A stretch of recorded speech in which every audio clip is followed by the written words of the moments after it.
अस्सलामु अलैकुम वरहमतुल्लाहि वबरकातुहू। उम्मीद करता हूँ कि आप तमामी हजरात खैर व आफियत से होंगे। नाज़रीन मोहतरम, आज आपकी खिदमत में सैयद अमीनुल कादरी साहब किबला का एक ऐसी वीडियो, एक ऐसा क्लिप आपकी खिदमत में लेकर हाजिर हुआ हूँ जिसे देखने के बाद इंशाअल्लाह हमारा और आपका हर आशिकाने रसूल का ईमान ताज़ा हो जाएगा।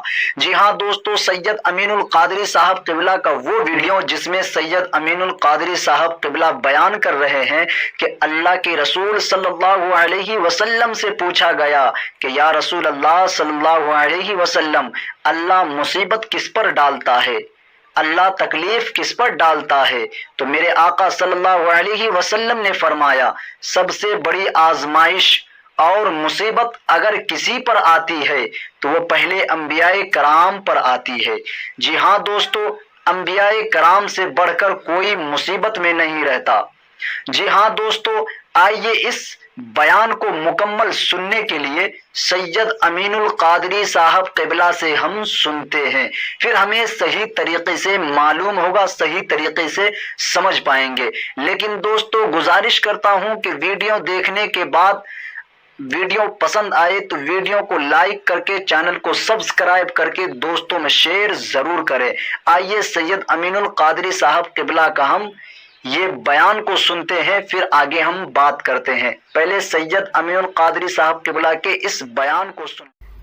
अल्लाह के रसूल अलैहिस्सलाम से पूछा गया कि या रसूल अल्लाह सल्लल्लाहु अलैहि वसल्लम, अल्लाह मुसीबतें किस पर डालता है, अल्लाह तकलीफें किस पर डालता है?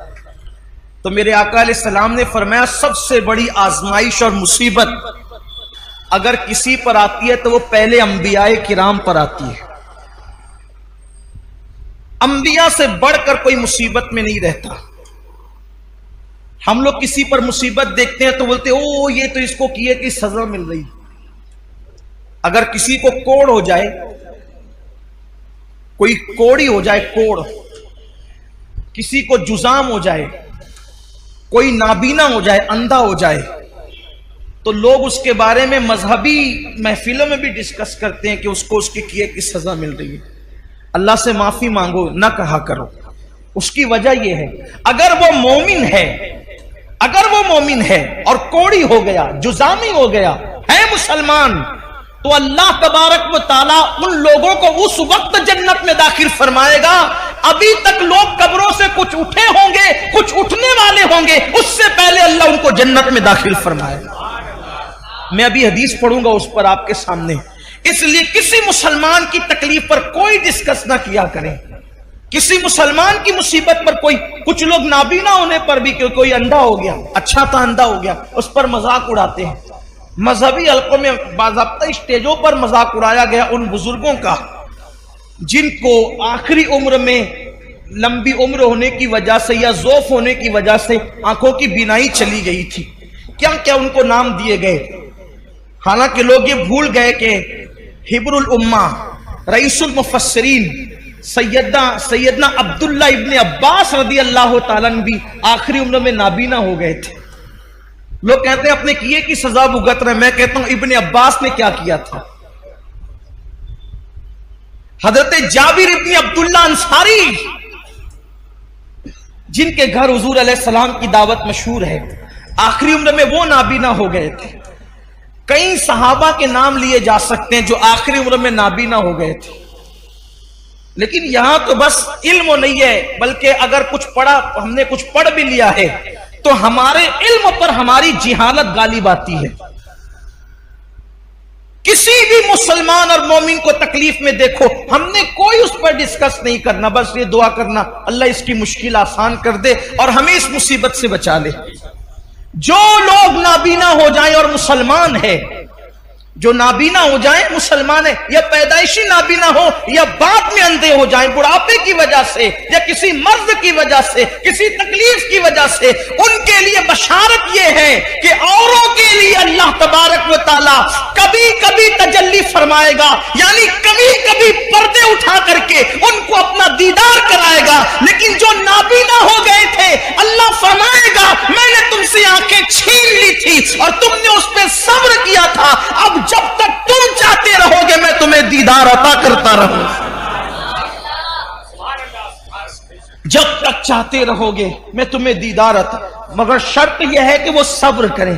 देखो मुसीबत आए तो सब्र शर्त है। मुसीबत, जो मुसीबत में वाहवेला करे नाकाम है, मुसीबत में शिकवा करे नाकाम है, मुसीबत में शिकायत करे नाकाम है, लेकिन जो सब्र करे, सब्र असल चीज है। सब्र, सारे इनामात उस वक्त मिलेंगे जब वो सब्र करे। आका अलैहिस्सलाम ने फरमाया सबसे ज्यादा मुसीबत नबियों पर आती है, फिर जो नबियों से करीब होते हैं उन पर आती है, फिर जो उनसे करीब होते हैं उन पर आती है। यानी मुसीबतें हैं किसके लिए? बल्कि एक हदीस पाक ये भी है, अल्लाह के रसूल अलैहिस्सलाम वुजू कर रहे थे, यहां पर थोड़ा इश्क रसूल का बाब भी खुलेगा, वाह होगा, इश्क रसूल का बाब भी वाह होगा, और हम देखेंगे कि हम में कौन आशिक रसूल है। हुजूर अलैहिस्सलाम वुजू फरमा रहे थे और पानी हुजूर अलैहिस्सलाम के वुजू का ढलान की तरफ बह रहा था, वुजू का पानी ढलान की तरफ बह रहा था। एक सहाबी थे वहां मौजूद, उन्होंने अर्ज किया, या रसूल अल्लाह सल्लल्लाहु अलैहि वसल्लम, मैं आपसे इश्क करता हूं, मोहब्बत करता हूं आपसे। हुजूर ने फरमाया सल्लल्लाहु अलैहि वसल्लम, क्या कहा तुमने? हुजूर मैं आपसे इश्क करता हूं। करीम आका जिसके कान लाले करामत है, दूर और नजदीक के सुनने वाले वो कान लाले करामत पे लाखों सलाम।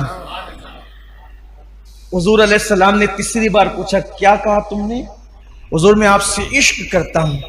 आका फरमाते हैं, तो अगर तू वाकई मुझसे इश्क करता है तो मुसीबत और आजमाइशों के लिए तैयार हो जा, क्योंकि जो हमसे इश्क करता है अल्लाह उस पर मुसीबतों के दरवाजे खोल देता है, अल्लाह उस पर तकलीफों के दरवाजे खोल देता है। हमसे मोहब्बत करने वालों पर आजमाइश और मुसीबतों के दरवाजे इतनी तेजी से खुलते हैं और मुसीबतें उसके पास इतनी तेजी से भाग भाग कर आती है, जैसे ये वुजू का पानी तेजी से ढलान की तरफ गिर रहा है, वैसे मुसीबतें तेजी से उसके पास आती है। अब आप मुझे बताएं, जब हम आशिक ही बने हैं, जब हमने इश्क का दावा ही किया है, तो फिर हम मुसीबतों से घबराते क्यों हैं? हम बलाओं से घबराते क्यों हैं? इसलिए कि मुसीबतें तो आशिकों के लिए है, मुसीबतें तो महबूब से मोहब्बत करने वालों के लिए। आप देखें, जिसको हम मुश्किल कुशा कहते हैं, पूरी जिंदगी मुश्किल में गुजरी, जिसको इब्ने मुश्किल कुशा कहते हैं, ए दिल बगीर दामने सुल्तान औलिया यानी हुसैन इब्ने अली जाने औलिया, फिर उनकी मुसीबतें देख ले, फिर सैयदा ज़ैनब पाक की मुसीबतें देख ले, फिर जनाब गाजी अब्बास की मुसीबतें देख ले, फिर इसी तरीके से औना मोहम्मद की मुसीबतें देख ले, फिर सैयदा सुकैना की मुसीबतें देख ले, इसी तरीके से जो है अल्लाह अकबर सैयदा बीबी पाक सैयदा फातिमा ज़हरा की, उनकी खुद की मुसीबतें देख ले। हमारे बुजुर्गों ने फरमाया 40 रातें किसी पर ऐसे गुजर जाए, 40 रातें किसी पर ऐसे गुजर जाए कि उस पर कोई मुसीबत ना आए, वो अपने ईमान की खैर मनाए,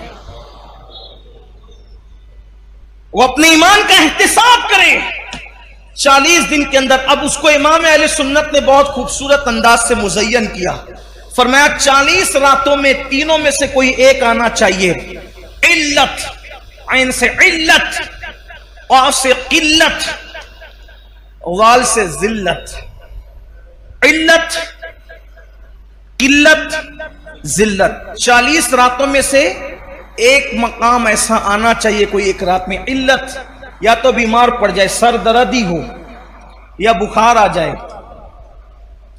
कोई बीमारी हो, पैर ही दुखे, काटा ही चुभे, कोई ना कोई बीमारी आ जाए।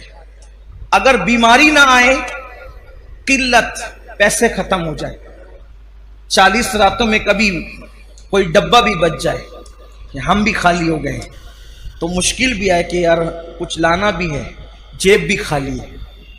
जिल्लत, कोई जलील करे।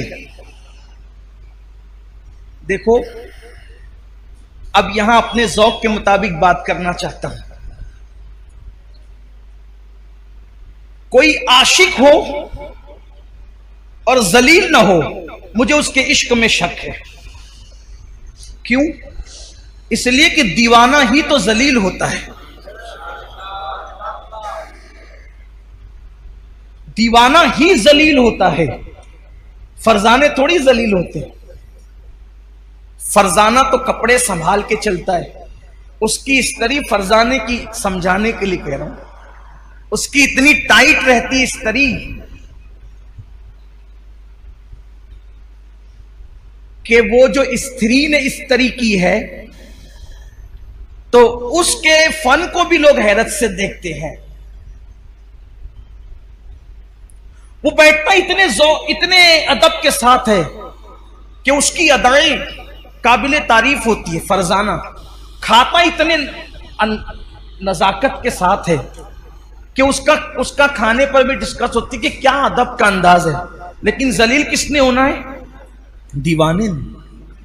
इसके तो बाल ऐसे, इसका तो लिबास ऐसा, इसका तो गुफ्तगू का समझाने के लिए कर। दीवाना, ये दुनिया का दीवाना है जो जलील होता है। अरे जो दुनिया की मोहब्बत में दीवाना हुआ, जब वो जलील होता है तो जो सबसे बड़े महबूब, महबूब आजम, महबूब रब्बे अकबर, सारे अंबिया के खुदाओं का, सारे अंबिया का खुदा, माफ कीजिए खुदाओं, सारे अंबियाओं का खुदा, सारे नबियों का खुदा, सारे रसूलों का खुदा, जिससे प्यार करे वो मोहम्मदुर रसूलुल्लाह है। अब कोई उनसे प्यार करे, कोई उनसे इश्क करे, तो फिर आप मुझे बताएं, वो जलील ना हो, वो रुस्वा ना हो, तो फिर वो आशिक कैसा, फिर वो मुहिब कैसा? उसे तो जलील होना ही है। तो इल्लत, बीमार पड़ना, 40 रातों में किल्लत, पैसे की कोई तंगी आ जाए, जिल्लत, तीनों में से कोई एक चीज आ जाए, और अगर तीनों आ जाए तो सोने पर सुहागा है।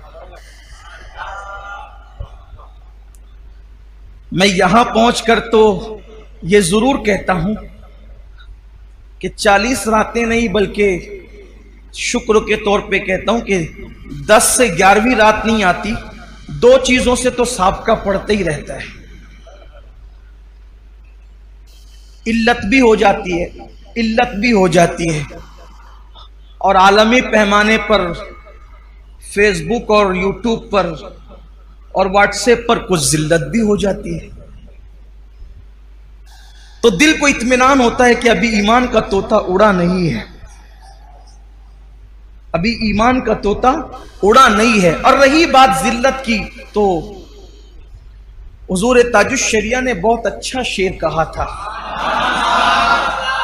अगर महबूब के लिए जलील होना पड़े तो फिर ये जिल्लत नहीं है, बल्कि ये भी इज्जत है। वो कहते, तेरी खातिर जलील होना है मेरी इज्जत। मैं इसको जोड़ करके इसलिए पढ़ रहा हूं ताकि उसका मफहूम समझ में है। तेरी खातिर जलील होना है मेरी इज्जत। तेरी खातिर जलील होना है, क्या है? आपके लिए जलील होना मेरे लिए क्या है? इज्जत है। तेरी खातिर जलील होना है मेरी इज्जत, मेरे वकार सलाम। तेरी खातिर जलील होना है मेरी इज्जत, मेरे वकार सलाम। तो हुजूर के लिए जलील होना कोई जिल्लत नहीं है, बल्कि ये तो बड़ी इज्जत है। तो 40 दिन के अंदर ऐसी मुश्किल आनी चाहिए। फिर बीमारियों का बाब अलग है।